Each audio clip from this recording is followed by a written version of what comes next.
ठरलं तर मग या मालिकेच्या 9 जूनच्या महा एपिसोड भाग 1 मध्ये आपण पाहणार आहोत.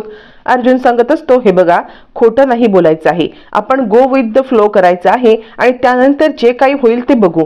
यावरती सायली म्हणते, सर तुमचं ते गो विथ द फ्लो वगैरे मला नाही माहितीये, मला काहीही करून आईंना आज खरं सांगायचं आहे. आपण ना खूप फसवणुकी करतोय आणि हे काही मला जमत नाहीये. यावरती अर्जुन म्हणतो, ठीक आहे, मग तुम्हाला जे सांगायचं ते तुम्ही सांगा, मला नाही वाटत की या सगळ्यामध्ये मी तुमचा साथ देऊ शकेल. यावरती सायली म्हणते, सर मी खरं सांगू का, तर आपण ना हे सगळं खोटं बोलवणं थांबून आईंना सगळं खरं सांगितलं ना, उगाच हा गैरसमज दूर केला ना तरच बरं होईल. यावरती अर्जुन म्हणतो, पण त्यानंतर तिला जो त्रास होईल तो.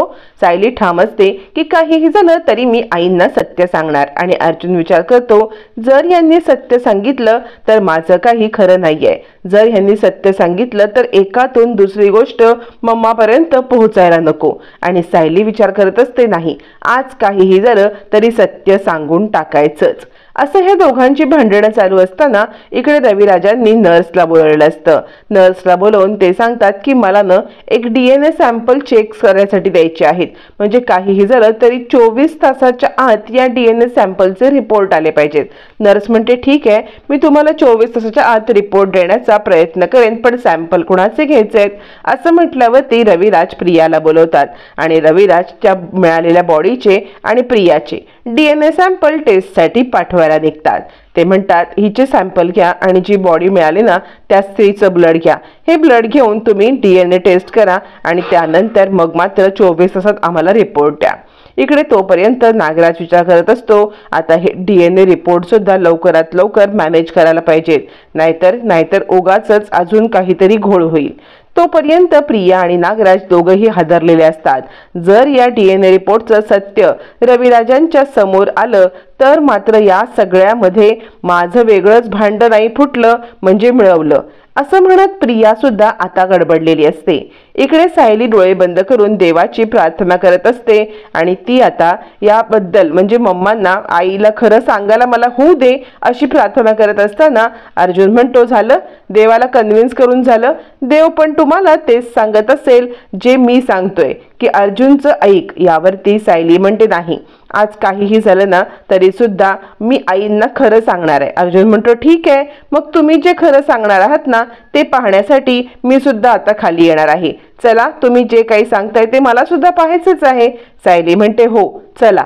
असं म्हणत दोघ जण कल्पनाला सत्य सांगण्यासाठी खाली येत असतात. पण कल्पनाने मात्र वेगळाच घाट घातलेला असतो. कल्पनाने गुरुजींना बोलवलेलं असतं. कल्पना गुरुजींना बोलवते आणि त्यानंतर ती सांगत असते, या घरातील सगळ्यांच्या पत्रिका, म्हणजे गुरुजी गेले काही दिवस आमच्या घरामध्ये ना वाद, कलह, तंटे हे सगळं चालू होतं, पण आता ह्या सगळ्याचा पूर्णविराम लागणार आहे ना. यावरती गुरुजी म्हणतात, नाही, आता तुमच्या या सगळ्या घरामधले कलह, वाद, तंटे हे संपणार आहेत, तुमच्या घरामध्ये खूप आनंदाचा क्षण येणार आहे. यावरती कल्पना म्हणते, माझा मुलगा आणि सून हे ना त्यांचं कुटुंब वाढवण्यासाठी खूप मोठा प्रयत्न करत आहेत, त्या प्रयत्नांना यश येणार आहे का. गुरुजी म्हणतात, हो, त्यांच्या प्रयत्नांना नक्कीच यश येणार आहे आणि लवकरच त्यांचे प्रयत्न सफल होणार आहेत. असं म्हणत गुरुजी आता मात्र एक वेगळीच अनाउन्समेंट करतात, ज्याच्यामुळे कल्पना खूप खुश होते आणि गुरुजींना म्हणते, खरंच गुरुजी, मला तुमच्याकडून याच न्यूजची अपेक्षा होती. असं म्हणत ती गुरुजींशी बोलत असताना अर्जुन सायली खाली येतात. अर्जुन सायली खाली आल्यावरती ते सुद्धा हे सगळं ऐकतात की गुरुजी सांगत असतात, तुमची मुलगा आणि सून जे प्रयत्न करतायत ना ते प्रयत्न नक्कीच यशस्वी होणार आहेत, त्यांच्या कुटुंबाची वृद्धी होणार आहे. आता गुरुजींचं हे ऐकल्यावरती अर्जुन म्हणतो, जा, आता जाऊन तुम्ही मम्माला सांगू शकता का की या सगळ्यामध्ये तुम्हाला काय सांगायचं आहे ते. आता मात्र सायलीची हिंमतच होत नाही. इतकं सगळं झाल्यावरती कल्पनाने गुरुजींना बोलवल्यावरती आणि इतकं सगळं केल्यावरती जाऊन खरं सांगायची की आम्ही बाळासाठी प्रयत्न करत नाही आहोत, इतक्यात काही खरं नाहीये. आता मात्र सायली अर्जुन पुन्हा गप्प बसतात. अर्जुन म्हणतो, मी तुम्हाला तेच सांगण्याचा प्रयत्न करतोय, मम्माच्या चेहऱ्यावरती आपण सांगितलेली गोष्ट ऐकल्यावरती जो दुःख होणार आहे ना ते आपल्या दोघांनाही नको आहे, म्हणून आपण दोघ जण कचरतोय आणि म्हणून आपण हे सगळं बोलण्यासाठी घाबरत आहोत. हेच मी तुम्हाला सांगतोय की गो विथ द फ्लो, बघूया आपण जे काही होईल ते. असं म्हणत अर्जुन आता सायलीला सध्या तरी कल्पनाला काही सांगू नको असं सांगण्याचा निर्णय घेतो. तोपर्यंत पूर्णाजीकडे आपल्या गोळ्या घेत असते आणि आपल्या रूममध्ये बसलेली असते. पूर्णाजी रूममध्ये बसली असताना प्रियाचा तिला कॉल येतो. प्रियाला कधी एकदा प्रतिमा गेले आणि तिची बॉडी सापडले हे सगळीकडे ढिंडोरा पिटून पिटून सांगायचं असतं, जेणेकरून सगळ्यांना हे समजेल आणि एकदाचा शिक्कामोर्तब होईल किल्लेदार आणि सुभेदार फॅमिलीमध्ये की प्रतिमा फायनली गेलेली आहे. म्हणून ती फोन करून सांगते, पूर्णाजी मला तुला काहीतरी सांगायचं आहे. तिच्या आवाजामधला तो घाबरलेलापणा बघून पूर्णाजी सुद्धा हादरते. काय ग तन्वी, काय झालं तन्वी असं म्हणत पूर्णाजी म्हणते, बोल ना. त्यावरती प्रिया म्हणते, आता काही आपल्याकडे चांगलं काहीच होणार नाही. माझी आई असं म्हटल्यावरती पूर्णाजी म्हणते, काय झालं माझ्या प्रतिमाला, बोल लवकर तन्वी, माझ्या प्रतिमाला काय झालं असं म्हणत पूर्णाजी खूप पॅनिक होते. तोपर्यंत रविराज येतात आणि प्रियाच्या हातून मोबाईल हिसकावून घेतात. आणि आता प्रियाच्या हातून मोबाईल हिसकावून घेतल्यावर ते प्रियाला धक्काच बसतो. तोपर्यंत रविराजांना पूर्णाजी म्हणते, बोल ना तन्वी बोल. रविराज म्हणतात, तन्वी नाही, मी रविराज बोलतोय. काही नाही हो, आज सकाळपासून ना प्रियाला म्हणजे तन्वीला तिची खूप आठवण येते आहे प्रतिमाची आणि त्यामुळे ती खूप पॅनिक झालेली आहे. मला ना तिचं खूप काळजी वाटते आणि म्हणून तिला आठवण येते, म्हणून मी तुम्हाला कॉल केलेला आहे. आपली प्रतिमा होतीच ना अशी, सगळ्यांनी तिची आठवण काढावी तशी. यावरती पूर्णाजी म्हणते, काय म्हटलात रविराज तुम्ही, प्रतिमा होती? रविराज म्हणतात, नाही, माझ्या तोंडून न चुकून ते निघून गेलं. तुम्ही काळजी करू नका, म्हणजे असं काही काळजीचं कारणच नाहीये. यावरती पूर्णाजी म्हणते, कोण आहोत आपण सगळे, आपण अजूनही प्रतिमाला विसरलोय का? म्हणजे तिची आठवण यायला आपल्या मनातून तिची गोष्ट निघून गेलेलीच नाहीये ना, आपण तिला कधी विसरतच नाही, तर आठवण येण्याची काहीच हे नाहीये ना. तुम्ही काळजी करू नका, लवकरात लवकर प्रतिमा आपल्याला मिळेल. प्रतिमाची शोध मोहीम आपण चालू ठेवायची आहे. प्रतिमा जिवंत आहे याच आशेवरती आपण सगळे जगतोय ना. प्रतिमाला शोधण्याची मोहीम तुम्ही लवकरात लवकर चालू करा असं म्हणत पूर्णाजीने रविराजांना आता खूप मोठा इशारा दिलेला असतो. रविराज म्हणतात, हो पूर्णाई, आम्ही प्रतिमाला शोधण्याची मोहीम चालू ठेवतोय. आणि रविराज खोटच बोलतात की अजूनही रविराजांनी प्रतिमाचं सत्य म्हणजे प्रतिमाची बॉडी सापडली, डॉक्टरांनी किंवा पोलिसांनी तेच क्लेम केले हे सांगितलेलं नसतं. तोपर्यंत इकडे गुरुजी जेव्हा आलेले असतात तेव्हा कल्पनाची नजर अर्जुन आणि सायलीवरती जाते आणि त्याच वेळेला अर्जुन सायलीला ती बोलवते. मग गुरुजी दोघांनाही आशीर्वाद देतात, तुमच्या मनातल्या इच्छा लवकरात लवकर पूर्ण होऊ दे असा आशीर्वाद देऊन गुरुजी आता तिकडून निघतात. मग मात्र कल्पना खूप खुश होते आणि म्हणते, सायली तुला माहितीये का गुरुजी काय म्हणाले, तुम्ही जो निर्णय घेतलात ना तो लवकरात लवकर पूर्ण होणार आहे असं म्हणत ती सायलीचं कौतुक करायला लागते. आता जी सायली कल्पनाला आम्ही सध्या बाळाचा विचार करत नाही हे सांगायला आलेली असते, त्या सायलीकडे कल्पनाला काहीही सांगण्यासाठी नसतं आणि ती शांतच बसते. अर्जुन आणि सायली दोघंही जण ही गोष्ट लपवतात. अर्जुन म्हणतो, हेच आपल्या भल्याचं आहे, आपण हे सांगून मम्माच्या चेहऱ्यावरचा आनंद नाही हिरावून घेऊ शकत, आपण दोघंही हे करू शकत नाही, त्यामुळे मान्य करा सध्या तरी आपण काही बोलायचंच नाहीये असं म्हणत दोघ जण हा विषय सध्या तरी थांबवतात. आणि सायली विचार करते, ठीक आहे सध्या मी हा विषय थांबवला तरी मधुभाऊ एकदा सुटले ना की मी यांना प्रपोज करीन आणि मग हे खोटं आहे हे खऱ्यामध्ये बदलता येईल. अर्जुन विचार करतो, ठीक आहे मग मधुभाऊंची ही केस झाली ना की मग हे सगळं आम्ही सत्यामध्ये बदलू, म्हणजे मी सायलींना प्रपोज करेन कोणतीही भीती न बाळगता. ठरलं तर मग असं म्हणत दोघे एकमेकांकडे पाहतात. पण काय ठरलं असं म्हटल्यावरती दोघे एकमेकांपासून नजर चुकवतात आणि पुन्हा एकदा एकमेकांकडे पाहण्याचं टाळतात. इकडे तोपर्यंत रविराज प्रतिमाच्या फोटोच्या इथे बसलेले असतात. रविराज ज्या वेळेला प्रतिमाच्या फोटोच्या इथे असतात तिकड्यात मागून प्रिया येते. रविराज म्हणत असतात, प्रतिमा खरंच पूर्णाजी म्हटलं तेच मला पटलंय, तुला शोधण्याचं काम मी थांबवणार नाहीये, कारण ना ही पोलिसांकडून खूप मोठी चूकच झालेली आहे. मला माहितीये ना या सगळ्यामध्ये तू आहेस आणि तू आम्हाला सुखरूप भेटणार आहेस. थोड्याच वेळामध्ये DNA टेस्टचे रिपोर्ट येतील. DNA टेस्टचे रिपोर्ट आले ना की मग ताबडतोब आम्ही या सगळं बंद करू आणि तुझी शोध मोहीम चालू करू. प्रतिमा खरंच तू नाहीयेस हे मला मान्य करणं शक्यच नाहीये असं म्हणत रविराज खूप हतबल झालेले असतात आणि फायनली ते आता खुर्चीत बसतात.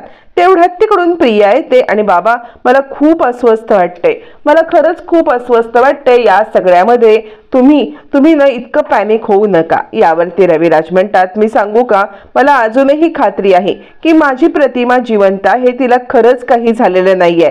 प्रिया विचार करते अरे किल्लेदार कधीतरी कबूल कर, सारखं काय ते प्रतिमा प्रतिमा प्रतिमा. आता ना रिपोर्ट येतील, रिपोर्ट आल्यावरती ते DNA रिपोर्ट माझ्यासोबत मॅच झालेले असतील, मग DNA रिपोर्ट मॅच झाल्यावरती काय करणार आहेस, तरी सुद्धा प्रतिमा प्रतिमा करत बसणार आहेस का, ते काही नाहीये, तुला हे मान्यच करायला पाहिजे. असं म्हणत आता मात्र प्रिया रविराजांच्या मांडीवरती डोकं ठेवते आणि बाबा तुमचं म्हणणं पटतंय मला, तुमच्या मनासारखंच व्हायला पाहिजे, पण तरी सुद्धा DNA रिपोर्ट पॉझिटिव्ह आले आणि ती बॉडी जर का आईची असेल तर आपण काय करणार आहोत.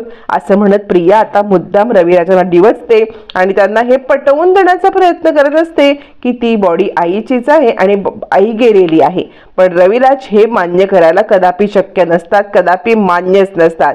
रविराज म्हणत असतात नाही, तू कितीही बोललीस ना तन्वी, तरी मला हे मान्यच होणार नाहीये की ते DNA रिपोर्ट पॉझिटिव्ह येतील आणि ती माझी प्रतिमा आहे. आणि ह्या काय चमत्कार. हे सगळं चालू असताना प्रतिमाची फ्रेम तडकते, जोरात फुटते, तिला काहीच कळत नाही. म्हणजे इकडे रविराजांना काहीच कळत नाही की हे काय घडतंय.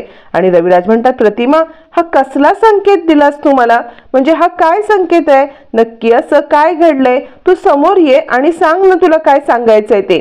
असं म्हणत रविराज प्रतिमाच्या फोटोकडे पाहत बसतात आणि प्रिया विचार करते काय ही भुताटकी झाली, म्हणजे या सगळ्यामध्ये काय हे सांगायचंय हिला, ही खरंच भुताटकी म्हणून ह्या घरात वावरते की काय. तोपर्यंत इकडे आता दोघी जणी पूर्णाजी आणि कल्पना बोलत असतात. कल्पना सांगत असते खरं सांगू का, म्हणजे या सगळ्यामध्ये मी विचार करते पूर्णाई, मी न दानधर्म करणार आहे. म्हणजे गुरुजी आज आले होते आणि त्यांना मी अर्जुन सायलीच्या प्लॅनिंग बद्दल सांगितलं, तर ते म्हटले की अर्जुन सायलीचं म्हणजे सायलीची कूस उजवायची असेल तर तुम्ही देवळामध्ये जाऊन दानधर्म करा आणि जेणेकरून देवीची ओटी पण भरा, जेणेकरून तुमच्या घरात सगळं मंगल होईल. यावरती पूर्णाजी म्हणते ठीक आहे, मग आपण एक काम करूया, आपण मंदिरात जाऊया, दानधर्म करूया. पूर्णाजी सुद्धा हा दानधर्म करण्यासाठी तयार होते. मग मात्र कल्पना आणि पूर्णाजी मंदिरात जाऊन सगळं यथासांग दानधर्म करूया, त्याचप्रमाणे आपण ओटी सुद्धा भरूया असं ठरवतात. असं ठरवल्यावरती मग मात्र पूर्णाजी जपमाळ घेते आणि जप करायला लागते. तोपर्यंत कल्पना बाहेर गेलेली असते. पण ज्या वेळेला पूर्णाजी जपमाळ घेते आणि जप करायला सुरुवात करते तर ती जपमाळ तुटते, खाली पडते, फुटते आणि सगळे मणी पडतात. पूर्णाजी रडायला लागते, कल्पना अपशकुन झाला, कल्पना अपशकुन झाला असं म्हणत ती कल्पनाला बोलवते. कल्पना आल्यावरती मग मात्र धावत पळत अर्जुन सायली सुद्धा येतात. आणि काय झालं पूर्णाजी असं म्हणत असताना कल्पना सांगते पूर्णाजी जी जपमाळ करतायत ना ती जपमाळ तुटली आणि मग पूर्णाजींना शंका येते की काहीतरी अशुभ घडणार आहे. यावरती मग मात्र सायली अर्जुन ती जपमाळ गोळा करतात आणि पूर्णाजीच्या हातात देतात. अर्जुन म्हणतो जी गोष्ट बनलेली आहे ती कधी ना कधी तुटणारच ना पूर्णाजी, तू कशाला इतका विचार करतेस, ह्या जपमाळेचं काय करायचं मी बघतो, तू उगाचच टेन्शन घेऊ नकोस, सगळं काही ठीक होईल. असं म्हटल्यावर ती पूर्णाजी सांगते नाही, सगळं काही ठीक होणार नाहीये, आज सकाळपासून मला अशुभ संकेत मिळत आहेत. तुला माहिती आहे का, मला तन्वीचा फोन आला होता. तन्वीचा फोन आल्यावरती ती रडत होती, ती मला आई आई असं म्हणत होती. मग तो फोन रविराजांनी घेतला.